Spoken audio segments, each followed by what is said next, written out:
ગુજરાતમાં કમોસમી વરસાદના કારણે જે પાક નુકસાની થઈ તેને લઈને હવે મુખ્યમંત્રી ભૂપેન્દ્ર પટેલ એક્શન મોડમાં આવી ગયા છે। મુખ્યમંત્રી ભૂપેન્દ્ર પટેલ પોતે હવે અસરગ્રસ્ત વિસ્તારોની મુલાકાત લેશે। સાથે જ તેમની જોડે આ પ્રવાસમાં કૃષિ મંત્રી જીતુ વાઘાણી પણ જોડાશે। મુખ્યમંત્રી ભૂપેન્દ્ર પટેલ અસરગ્રસ્ત વિસ્તારોની મુલાકાતોને લઈને ખેડૂતોનો દર્દ જાણવાનો પ્રયાસ કરશે। આ મુલાકાતમાં તેમની સાથે કૃષિ વિભાગ સહિત જિલ્લાના પદાધિકારીઓ પણ હાજર રહેવાના છે। નમસ્કાર, જમાવટ સાથે હું છું પાર્થ।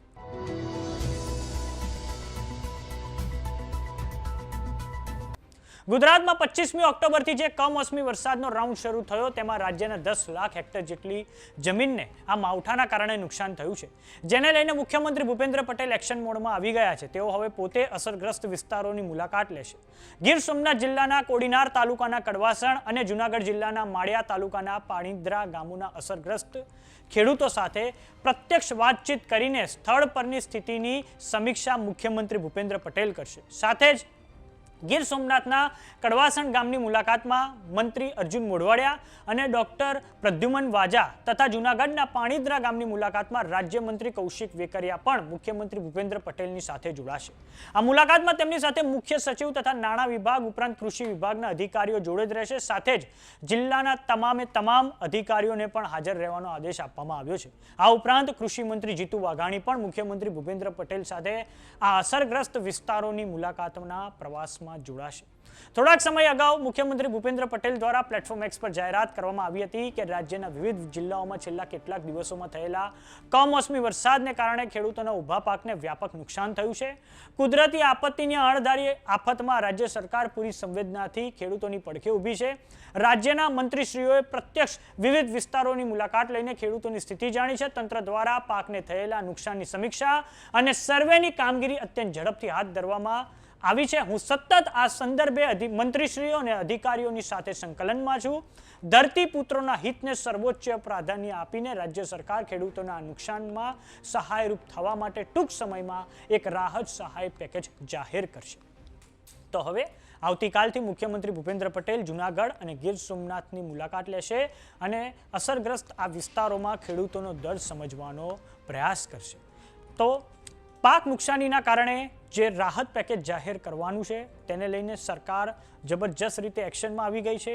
સરકારે હવે જિલ્લા સ્તરે તાલુકા સ્તરે જે કૃષિ ટીમો હતી જે આ સર્વે કરી રહી છે તેમની જે સંખ્યા 650 હતી તેને વધારીને 4700 કરી નાખી છે, જેના કારણે ખૂબ જ ટૂંકા ગાળામાં આ પાક નુકસાનીનો સર્વે સંપન્ન થઈ શકે અને તે પછી બુધવારે જે કેબિનેટની મીટિંગ મળશે તેમાં આ જે છે કૃષિ રાહત પેકેજ જાહેર થઈ શકે તેવી સંભાવના છે। વાત કરીએ વિપક્ષી પાર્ટીઓની, આમ આદમી પાર્ટી અને કોંગ્રેસની, તો બેઉ રાજકીય પક્ષો દ્વારા એક વસ્તુ પર ભાર મૂકવામાં આવ્યો છે કે ખેડૂતોના દેવા માફ કરવામાં આવે, જેનાથી તેમની પર જે ભાર છે તે ઓછો થાય। અને ગઈકાલે દ્વારકાના ભાણવડના માનપરામાં એક ખેડૂત દ્વારા આપઘાત કરવામાં આવ્યો અને તેમાં એ ઘટના સામે આવી હતી કે ખેડૂતે લોન થકી બિયારણ ખરીદ્યું હતું પછી ખરીફ પાકની વાવેતર કર્યું હતું, પરંતુ કમોસમી વરસાદના કારણે આ ખરીફ પાકનું વાવેતર નિષ્ફળ જતા ખેડૂતે આપઘાત કરી લીધો હતો।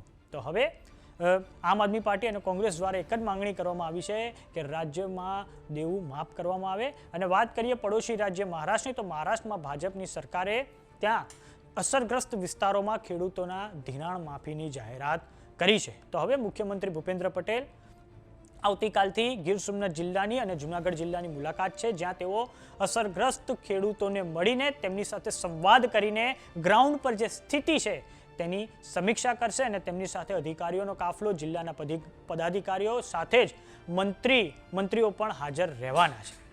તો આ બાબતે તમારું શું માનવું છે અમને કોમેન્ટ બોક્સમાં લખીને જરૂર જણાવો। જો તમે અમને યુટ્યુબ પર જોઈ રહ્યા તો સબસ્ક્રાઇબ કરો, જો તમે અમને ઇન્સ્ટાગ્રામ અને ફેસબુક પર જોઈ રહ્યા તો ફોલો કરો।